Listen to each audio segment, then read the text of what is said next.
Hi. ಸ್ವಂತ ತಾಯಿಗೂ ಹೆತ್ತ ತಾಯಿಗೂ ಮಲತಾಯಿಗೂ ವ್ಯತ್ಯಾಸ ಏನು? ಹೆತ್ತ ತಾಯಿ ಯಾವ ರೀತಿ ನೋಡ್ಕೋತಾರೆ, ಮಲತಾಯಿ ಯಾವ ರೀತಿ ನೋಡ್ಕೋತಾರೆ, ಇವೆರಡಕ್ಕೂ ಡಿಫ್ರೆನ್ಸ್ ಏನು? ಹೆತ್ತ ತಾಯಿನೂ ಒಂದೊಂದ್ಸತಿ ಬೈತಾರೆ, ಹೊಡಿತಾರೆ, ಅದನ್ನೇ ಮಲತಾಯಿನೂ ಮಾಡ್ತಾರೆ ಅಲ್ವಾ ಅಂತ ಹೇಳ್ತಾ ಇದ್ದೀರಾ. ಎರಡಕ್ಕೂ ಡಿಫ್ರೆನ್ಸ್ ಹೇಳ್ತೀನಿ. Hi friends, welcome to Nando's life Kannada. ಯಾರೆಲ್ಲ ನನ್ನ ಚಾನಲ್ನ ಫಸ್ಟ್ ಟೈಮ್ ನೋಡ್ತಿದ್ದೀರಾ ಪ್ಲೀಸ್ ಸಬ್ಸ್ಕ್ರೈಬ್ ಮಾಡ್ಕೊಳ್ಳಿ. ಹಾಗೆ ಪಕ್ಕದಲ್ಲಿರೋ ಬೆಲ್ ಬಟನ್ನ ಕ್ಲಿಕ್ ಮಾಡಿ ನಾನು ಹಾಕೋಂಥ ವೀಡಿಯೋಸ್ ನಿಮಗೆ ಬರುತ್ತೆ. ಹಾಗೆ ಲೈಕ್ ಮಾಡೋದನ್ನ ಮರಿಬೇಡಿ. ನೀವು ಮಾಡೋ ಲೈಕ್ ನನಗೆ ಹೊಸ ಹೊಸ ವೀಡಿಯೋಸ್ ಮಾಡೋದಕ್ಕೆ ಮೋಟಿವೇಶನ್ ಸಿಕ್ದಂಗೆ ಆಗುತ್ತೆ. ಹಾಗೆಯೇ ಈ ವಿಡಿಯೋ ಎಲ್ಲೂ ಸ್ಕಿಪ್ ಮಾಡದೆ ಪೂರ್ತಿ ವಿಡಿಯೋ ನೋಡಿ ಅಂತ ಕೇಳ್ಕೊಳ್ತಾ, ಈ ವಿಡಿಯೋದಲ್ಲಿ ಏನಾದರೂ ಅನಿಸಿಕೆ ಇದ್ದರೆ ನೀವು ಕಾಮೆಂಟ್ ಮುಖಾಂತರ ನನಗೆ ತಿಳಿಸ್ಬೋದು. ಹಾಗೆ ಇವತ್ತಿನ ವಿಡಿಯೋ ಪ್ರಕಾರ ನೋಡೋಕೆ ಹೋದರೆ ಹೆತ್ತ ತಾಯಿಗೂ ಮಲತಾಯಿಗೂ ವ್ಯತ್ಯಾಸ ಏನು? ಹೆತ್ತ ತಾಯಿ ಆಟ ಆಡ್ಕೊಂಡು ಬಂದರು, ಮಕ್ಕಳು ಹೊಟ್ಟೆ ತುಂಬ ಊಟ ಹಾಕ್ತಾರೆ, ಎಲ್ಲೋ ಆಚೆ ಈಚೆ ಓಡಾಡೋದಕ್ಕೆ ಬಿಡೋದಿಲ್ಲ, ಮಕ್ಕಳನ್ನ ಕಣ್ಣು ರೆಪ್ಪೆಗಿನ ಜೋಪಾನವಾಗಿ ನೋಡ್ತಾ ಇರ್ತಾರೆ. ಕಣ್ಣು ರೆಪ್ಪೆ ಹೇಗೆ ಕಣ್ಣನ್ನು ಕಾಪಾಡುತ್ತೋ ಹಾಗೆ ಮಕ್ಕಳನ್ನ ತಾಯಿ ಕಾಪಾಡ್ತಾನೆ ಇರ್ತಾಳೆ, ಪ್ರತಿಯೊಂದಗಳನ್ನು ಕಾಪಾಡ್ತಾನೆ ಇರ್ತಾಳೆ. ಅವ್ರು ಎಲ್ಲಿದ್ರೆ ಅಲ್ಲಿ ಕಣ್ಣಾಯಿಸ್ತಾಳೆ. ಅವ್ರನ್ನ ಟೈಮ್ಗೂ ಕರ್ಕೊಂಬಂದು ಊಟ ತಿನ್ನಿಸೋದು, ಸ್ಕೂಲ್ಗೆ ಹೋಗ್ಬೇಕಾದ್ರೆ ಬೆಳಗ್ಗೆ ರೆಡಿ ಮಾಡೋದು, ಮತ್ತು ಅವ್ರ ಬಟ್ಟೆ ಐನ್ ಮಾಡೋದು, ಅವ್ರಿಗೆ ಟಿಫನ್ ಬಾಕ್ಸ್ದಾಗಿನಿಂದ ಹಿಡಿದು ಅವರು ಬಟ್ಟೆ ವಾಶ್ ಮಾಡೋದಾಗಿನಿಂದ ಹಿಡಿದು ಒಂದು 20 ವರ್ಷ ಹುಡುಗರಿಗಾಗಿದ್ರೆ ಕೂಡ ಅವ್ರು ಇರೋ ಜಾಗಕ್ಕೆ ಊಟ ಹೋಗುತ್ತೆ, ಅವ್ರು ಇರೋ ಜಾಗಕ್ಕೆ ಶೂ ಹೋಗುತ್ತೆ, ಅವ್ರು ಇರೋ ಜಾಗಕ್ಕೆ ಬ್ಯಾಗ್ ಹೋಗುತ್ತೆ. ಸೊ ಎಲ್ಲನೂ ಹೆತ್ತ ತಾಯಿ ಮಾಡ್ತಾ ಇರ್ತಾಳೆ. ಅನ್ಎಕ್ಸ್ಪೆಕ್ಟೆಡ್ ಹೆತ್ತ ತಾಯಿಗೆ ಏನಾದರೂ ಹೆಚ್ಚು ಕಡಿಮೆ ಆಗಿದೆ ಅಂದರೆ ಮಲತಾಯಿ ಚೆನ್ನಾಗಿ ನೋಡ್ಕೊತಾಳ. ಎಲ್ಲ ಮಲತಾಯಿಗಳು ಚೆನ್ನಾಗಿ ನೋಡ್ಕೊಳ್ಳಲ್ಲ ಅಂತ ಏನು ಹೇಳೋದಿಲ್ಲ. ಇನ್ನು ಕೆಲವ್ರ ಮೈಂಡ್ಸೆಟ್ ಹೇಗಿರುತ್ತೆ ಅಂದರೆ ಹೊಟ್ಟೆಲಿ ಹುಟ್ಟಿರೋ ಮಕ್ಕಳಿಗಿನ್ನ ತುಂಬ ಚೆನ್ನಾಗಿ ಅವರು ಮಗು, ಒಂದು ಗಂಡು ಹುಡುಗ ಆಗಿರಲಿ ಹೆಣ್ಣು ಹುಡುಗ ಆಗಿರಲಿ ನೋಡ್ಕೊತಾ ಇರ್ತಾರೆ. ಇನ್ನು ಕೆಲವರು ಅವರು ಹೊಟ್ಟೆಲಿ ಮಗು ಬೀಳೋವರೆಗೂ ಅವ್ರು ಚೆನ್ನಾಗೇ ಇರ್ತಾರೆ. ನಂದೇ ಅಂದರೆ ಮನೆಗೆ ಸ್ವಲ್ಪ ಅಡ್ಜಸ್ಟ್ ಆಗೋವರೆಗೂ, ಎಲ್ಲರ ಕಣ್ಣಲ್ಲೂ ಸ್ವಲ್ಪ ಒಳ್ಳೆಯವರಾಗೋವರೆಗೂ ನೋಡ್ಕೊಳ್ತಾ ಇರ್ಬೋದು. ಆಮೇಲೆ ಇವ್ರಿಗೇನಾದರೂ ಒಂದು ಮಗು ಆದರೆ, ಇಲ್ಲ ಅಕಸ್ಮಾತಾಗಿ ಇವ್ರಿಗೇನಾದರೂ ಆಲ್ರೆಡಿ ಮಕ್ಕಳಿದ್ರೆ ನನ್ನ ಮಕ್ಕಳು ಚೆನ್ನಾಗಿರಬೇಕು ಅಂತ ಹೇಳಿ ಇವ್ರ ಮಕ್ಕಳನ್ನ ಹೇಗೆ ನೋಡ್ತಾರೆ ಅನ್ನೋದ್ರ ಬಗ್ಗೆ, ನಿನ್ನ ಬಟ್ಟೆ ನೀನೇ ವಾಶ್ ಮಾಡ್ಕೋಬೇಕು, ನೀನು ಅಡುಗೆ ಕೆಲಸ, ಹೆಣ್ಮಕ್ಳಾದರೆ ಅಡುಗೆ ಕೆಲಸ ಮಾಡಬೇಕು, ಮನೆ ಕೆಲಸ ಮಾಡಬೇಕು, ಆಮೇಲೆ ಕಾಲೇಜ್ಗೆ ಹೋಗು, ಸ್ಕೂಲ್ಗೆ ಹೋಗು ಅಂತ ಹೇಳೋ ಪ್ರಕಾರ ನಾವು ತುಂಬ ಕಂಟೆಂಟ್ಗಳು ಕೂಡ ನೋಡ್ತಾ ಇರ್ತೀವಿ. ಸೊ ಕೆಲವೊಂದು ಹೀಗೆ ಕೂಡ ನಡೀತಾ ಇರುತ್ತೆ. ಅದೇ ಹೆತ್ತದ ಮಕ್ಕಳಾದರೆ ಅವ್ರಿಗೆ ಊಟ ತೊಗೊಂಡು ಹೋಗ್ಕೊಡೋದು, ಅವ್ರನ್ನ ತುಂಬ ಜೋಪಾನವಾಗಿ ಇದು ಮಾಡೋದು ಇಲ್ಲ. ಇದನ್ನೆಲ್ಲ ತಂದೆಗೆ ಹೇಳಕ್ಕೆ ಹೋದರೆ, ಅಕಸ್ಮಾತ್ ಅರ್ಥ ಮಾಡ್ಕೊಳ್ಳೋ ತಂದೆ ಆದರೆ ತುಂಬ ಒಳಗೊಳಗೇನೆ ತುಂಬ ದುಃಖ ಪಡ್ತಾ ಇರ್ತಾರೆ, ನೋವು ಆಗ್ತಾ ಇರುತ್ತೆ ಅವ್ರಿಗೆ. ಅಯ್ಯೋ, ನಾನು ಎಂಥವಳನ್ನ ಕರ್ಕೊಂಬಂದೆ, ನನ್ನ ವಿಧಿ ಇಲ್ಲದೆ ಮದುವೆ ಮಾಡ್ಕೊಂಡ, ನನ್ನ ಮಗಳನ್ನ ನಾನೇ ಚೆನ್ನಾಗಿ ನೋಡ್ಕೋಬೋದಾಗಿತ್ತ, ನನ್ನ ಮಗಳಿಗೆ ಈ ಕಷ್ಟ, ನನ್ನ ಮಕ್ಳಿಗೆ ನಾನೇ ಇಷ್ಟು ಕಷ್ಟ ತಂದು ಕೊಟ್ಬಿಟ್ನ ಅಂತ ಹೇಳಿ ಅವರು ಕೂಡ ತುಂಬ ಕೊರಗ್ತಾ ಇರ್ತಾರೆ.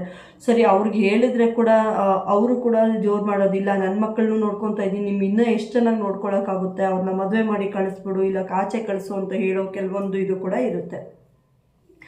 ಇನ್ನು ಅರ್ಥ ಮಾಡ್ಕೊಂಡಿರೋ ತಂದೆ, ಮನೆ ಕೆಲಸ ನೀನು ದೊಡ್ಡಳಾಗಿದ್ಯಾ ತಾನೇ, ಅವ್ರಿನ್ನ ಚಿಕ್ಕೋರು, ನೀವು ಕೆಲಸ ಮಾಡೋಕ್ಕಾಗೋದಿಲ್ವಾ ಅಂತ ಹೇಳಿ ಅವರು ಕೂಡ ಗದರ್ದಾಗ ಅವಾಗ ಏನಾಗ್ಬಿಡುತ್ತೆ, ಅವ್ರಿಗೆ ತಾಯಿ ಬೇರೆ ಅಲ್ಲ ತಂದೆ ಬೇರೆ ಅಲ್ಲ ಅಂತ ಎರಡು ಅನ್ಸೋದಕ್ಕೂ ಸ್ಟಾರ್ಟ್ ಆಗುತ್ತೆ. ಸೊ ಆ ಮಲತಾಯಿ ಮಕ್ಕಳನ್ನ ಅಂದರೆ ಅವರು ಗಂಡನ ಮೊದಲನೇ ಹೆಂಡತಿ ಮಗುನ ಅವರು ಕೂಡ ಅಷ್ಟೇ ಚೆನ್ನಾಗಿ ನೋಡ್ಕೊಂಡಿದ್ರೆ, ಅಷ್ಟೇ ಚೆನ್ನಾಗಿ ಅವ್ರು ಏನಾದರೂ ಇದು ಮಾಡಿದ್ರೆ ಅವರು ದುಃಖನೇ ಪಡೋ ಅವಶ್ಯಕತೆ ಇರೋದಿಲ್ಲ. ಅವ್ರ ಹೊಟ್ಟೆಲಿ ಹುಟ್ಟಿರೋ ಮಗುಗೂ ನನಗೂ ವ್ಯತ್ಯಾಸನೇ ಇಲ್ಲ ಅನ್ನೋ ರೀತಿ ಅವರು ಬದುಕ್ತಾರೆ.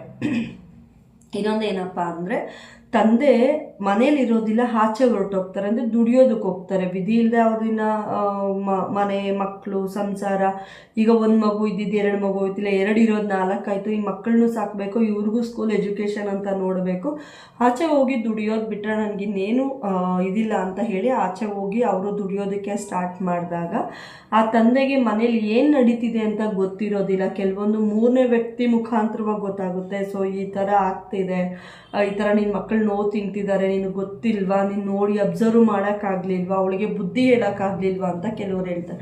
ಆಗ ಆ ತಂದೆ ಅದನ್ನು ಹೇಳೋಕ್ಕೂ ಆಗೋದಿಲ್ಲ, ಬಿಡೋಕ್ಕೂ ಆಗೋದಿಲ್ಲ. ಯಾಕಂದರೆ ನಾನು ಮದುವೆ ಮಾಡ್ಕೊಂಬಿಟ್ಟಿದ್ದೀನಿ, ಇವಾಗ ಇವಳಿಗೇನಾದರೂ ಹೇಳಿದ್ರೆ ಇವಳಿಗೇನು ಇದಾಗುತ್ತೋ, ಇಲ್ಲ ಇವಳು ನಮ್ಮನ್ನು ಬಿಟ್ಬಿಟ್ಟು ಹೊರಟೋಗ್ತಾಳೋ, ಮತ್ತೆ ಈ ಮಕ್ಕಳು ಅನಾಥೆ ಆಗೋಗ್ತಾರೆ, ಸ್ವಲ್ಪ ಅಡ್ಜಸ್ಟ್ ಮಾಡ್ಕೊಂಡು ಇವರೇ ಹೋಗಬೇಕು ಅನ್ನೋ ಒಂದು ಇದ್ರವಲ್ಲೂ ಸ್ವಲ್ಪ ಇರ್ತಾರೆ. ಸೊ ಆ ಒಂದು ಇದರಲ್ಲಿ ಕೆಲವು ಹೆಣ್ಮಕ್ಳಿಗೆ 18 ವರ್ಷ ತುಂಬ್ತಾ ಇದ್ದಂಗೆಲ್ಲ 18 ವರ್ಷಕ್ಕೆ ಮುಂಚೆನೇ ಇವಳ ಹತ್ರ ಇರೋದಕ್ಕಿಂತ ನನ್ನ ಮಕ್ಕಳು ಆಚೆ ಹೋಗಿ ಸ್ವಲ್ಪ ಆರಾಮಾಗಿರಲಿ ಅಂತ ಹೇಳಿ ಹೆಣ್ಮಕ್ಳಾದರೆ ಮದುವೆ ಮಾಡಿ ಕಳಿಸ್ಬಿಡ್ತಾರೆ, ಗಂಡು ಮಕ್ಕಳಾದರೆ ಹಾಸ್ಟೆಲ್ಗೆ ಹಾಕೋ ಚಾನ್ಸಸ್ ಇರುತ್ತೆ. ಇಲ್ಲಾಂದರೆ ಸ್ವಲ್ಪ ನೀವು ಆಚೆನೇ ಇರಿ ಅಂತ ಹೇಳಿ ಅವ್ರನ್ನ ಕರ್ಕೊಂಡೋಗಿ ಎಲ್ಲರೂ ದೂರ ಸಂಬಂಧಿಗಳ ಮನೆಗಳಲ್ಲಿ ಈ ಥರ ಇಟ್ಬಿಟ್ಟು ಬರೋ ಚಾನ್ಸಸ್ ಕೂಡ ಇರುತ್ತೆ. ಸೊ ಮಲತಾಯಿಗಳು ಎಲ್ಲರೂ ಅಂತ ನಾನು ಹೇಳೋದಿಲ್ಲ, ನಾನು ಸ್ಟಾರ್ಟಿಂಗಿಂದ ಹೇಳ್ತಾ ಇದ್ದೀನಿ. ಯಾಕಂದರೆ ಕೆಲವರು ತುಂಬ ಚೆನ್ನಾಗಿ ನೋಡ್ಕೋತಾರೆ. ನಾನು ಕೆಲವೊಂದು ವಿಡಿಯೋಸ್ ನೋಡಿದಾಗ ಕೂಡ ನೋಡ್ತಾ ಇರ್ತೀನಿ, ಕೆಲವೊಂದು ತಮಿಳ್ ವೀಡಿಯೋಸಲ್ಲಿ ಎಲ್ಲ ಹೇಳ್ತಾ ಇರ್ತಾರೆ, ಕೆಲವೊಬ್ಬ ಮಲತಾಯಿಗಳು ಅವ್ರ ಮಕ್ಕಳನ್ನ ಕೂಡ ನೋಡ್ಕೊಂಡಿರೋದಿಲ್ಲ. ಆ ಥರ ಅವ್ರ ಮಕ್ಕಳನ್ನ ಸಾಕಿ ಸಲುವಿ ಅವರು ಇರೋವರೆಗೂ ನಮ್ಮ ಮಕ್ಕಳೇ, ಅವ್ರು ನಮ್ಮವರೇ ಅನ್ನೋ ರೀತಿ ಕೂಡ ನೋಡ್ತಾರೆ. ಇನ್ನು ಕೆಲವ್ರು ನಮ್ಮ ಮಕ್ಕಳಾಗಿಲ್ಲ ಅಂತ ದತ್ತಕ್ಕೆ ತೊಗೊಂಬಂದಿರೋದು, ಇಲ್ಲ ಯಾರ ಹತ್ರ ಆದರೂ ತೊಗೊಂಬಂದಿರ್ತಾರೆ, ಇಲ್ಲ ಯಾರಾದರೂ ಬಿಟ್ಬಿಟ್ಟು ಹೋಗಿರೋ ಮಕ್ಕಳನ್ನೆಲ್ಲ ಸಾಕೊಂಡಿರ್ತಾರಲ್ಲ, ಅವ್ರ ಹತ್ರ ವಿಷಯ ಕೂಡ ಹೇಳಿರೋದಿಲ್ಲ, ನೀನು ನನ್ನ ಮಗು ಅಲ್ಲ ಅಂತ. ಸೊ ಅಂಥವ್ರು ಕೂಡ ತುಂಬ ಜನ ಇದ್ದಾರೆ. ಇದು ನನ್ನ ರಕ್ತ ಅಲ್ಲ, ಇದು ನನ್ನ ಸಂಬಂಧ ಅಲ್ಲ ಅಂತ ನೋಡೋದು ಕೂಡ ಇಲ್ಲ. ಅವ್ರು ನನ್ನದೇ ರಕ್ತ ನೀನು, ನನ್ನದೇ ಮಗಳು ನೀನು ಅಂತ ಹೇಳ್ಕೊಳ್ಳೋಕ್ಕೆ ಸ್ಟಾರ್ಟ್ ಮಾಡ್ತಾರೆ. ಸೊ ಆ ರೀತಿ ಅವ್ರು ಇರೋದು ಮುಂದೆ ಕೆಲವೊಂದು ಇಂಥ ಇನ್ಸಿಡೆಂಟ್ಗಳು ನಡೀತಾ ಇರುತ್ತೆ. ಸೊ ಅಂಥವ್ರಿಗೆ ಏನಪ್ಪ ಅಂದರೆ, ನಿಮ್ಮ ಮಗು ಬೇರೆ ಅಲ್ಲ, ಆ ಮಗು ಬೇರೆ ಅಲ್ಲ, ನಿಮ್ಮ ಗಂಡನ ರಕ್ತನೇ ಅದು. ನಿಮ್ಮ ಹೊಟ್ಟೆಲಿ ಹುಟ್ಟಿಲ್ಲ ಅನ್ನೋದು ಬಿಟ್ಟರೆ ನಿನ್ನ ಗಂಡನ ರಕ್ತನೇ. ನಿಮ್ಮ ಗಂಡ ಅವ್ರಿಗೇನಾದರೂ ಹೆಚ್ಚು ಕಡಿಮೆ ಆಗಿಲ್ಲ ಅಂದರೆ ನೀವು ಅಲ್ಲಿಗೆ ಬರ್ತಾ ಇರಲಿಲ್ಲ. ಇದು ನನಗೆ ಗೊತ್ತಿರೋ ಪ್ರಕಾರ ಅವ್ರಿಗೆ ಏನೋ ಹೆಚ್ಚು ಕಡಿಮೆ ಆಯಿತು, ಇಲ್ಲ ಅವ್ರೇನಾದರೂ ಅನ್ಎಕ್ಸ್ಪೆಕ್ಟೆಡ್ ಡೆತ್ ಆಯಿತು, ಅವಾಗಷ್ಟೇ ನೀವು ಅವ್ರ ಜಾಗಕ್ಕೆ ಬಂದಿರ್ತೀರ. ಅವರು ಕೂಡ ನಿಮ್ಮ ಮಕ್ಕಳೇ, ಅವ್ರನ್ನ ಪ್ರೀತಿಯಿಂದ ನೋಡ್ಕೊಳ್ಳಿ, ಅವ್ರನ್ನ ಕೂಡ ಅಷ್ಟೇ ಪ್ರೀತಿಯಿಂದ ನೋಡಿದ್ರೆ ಅವ್ರ ಕಣ್ಣಲ್ಲಿ ಕೂಡ ನೀವು ಅವ್ರ ಅಮ್ಮನ ಮರೆಸೋ ಶಕ್ತಿ ಇದ್ದರೆ ಅವ್ರ ಕಣ್ಣಲ್ಲಿ ನೀವು ದೇವತೆ ಆಗೋಗ್ತೀರಾ ಅಂತ ನಾನು ಹೇಳ್ತಾ ಇದ್ದೀನಿ. ಸೊ ಐ ಹೋಪ್ ಈ ವಿಡಿಯೋ ಇಷ್ಟ ಆಗಿದೆ ಅನ್ಕೋತೀನಿ. ಥ್ಯಾಂಕ್ ಯು ಸೋ ಮಚ್ ಇಷ್ಟೊತ್ತು ವಿಡಿಯೋ ನೋಡಿದ್ದಕ್ಕಾಗಿ. ಐ ಹೋಪ್ ಈ ವಿಡಿಯೋ ಎಲ್ಲರಿಗೂ ಇಷ್ಟ ಆಗಿದೆ ಅನ್ಕೋತಾ, ಈ ವಿಡಿಯೋದಲ್ಲಿ ಏನಾದರೂ ನಿಮಗೆ ಅನಿಸಿಕೆ ಇದ್ದರೆ ಕಾಮೆಂಟ್ ಮುಖಾಂತರ ತಿಳಿಸಿ ಅಂತ ಕೇಳ್ಕೊಳ್ತಾ, ಸಬ್ಸ್ಕ್ರೈಬ್ ಯಾರಾದರೂ ಮಾಡಿಲ್ಲ ಅಂದರೆ ದಯವಿಟ್ಟು ಸಬ್ಸ್ಕ್ರೈಬ್ ಮಾಡಿ, ಹಾಗೆ ಬೆಲ್ ಬಟನ್ನ ಕ್ಲಿಕ್ ಮಾಡಿ. ನಾನು ಹಾಕೋಂಥ ವಿಡಿಯೋಸ್ ನಿಮಗೆ ಬರುತ್ತೆ. ಹಾಗೆ ಲೈಕ್ ಮಾಡೋದನ್ನ ಮರಿಬೇಡಿ. ನೀವು ಮಾಡೋ ಲೈಕ್ ನನಗೆ ಹೊಸ ವಿಡಿಯೋಸ್ ಮಾಡೋದಕ್ಕೆ ಮೋಟಿವೇಶನ್ ಸಿಗ್ದಂಗಾಗುತ್ತೆ. ಹಾಗೆ ನಿಮಗೆ ಇನ್ಯಾವ ರೀತಿ ಆದರೂ ವೀಡಿಯೋಸ್ ಬೇಕು ಅಂದರೆ ನನಗೆ ಕಾಮೆಂಟ್ ಮುಖಾಂತರ ತಿಳಿಸ್ಬೋದು, ನಾನು ವೀಡಿಯೋಸ್ ಮಾಡಿ ಹಾಕ್ತೀನಿ. ಥ್ಯಾಂಕ್ ಯು ಸೋ ಮಚ್ ಇಷ್ಟೊತ್ತು ನನ್ನ ವಿಡಿಯೋ ನೋಡಿದ್ದಕ್ಕಾಗಿ. Thank you all, love you all, bye bye.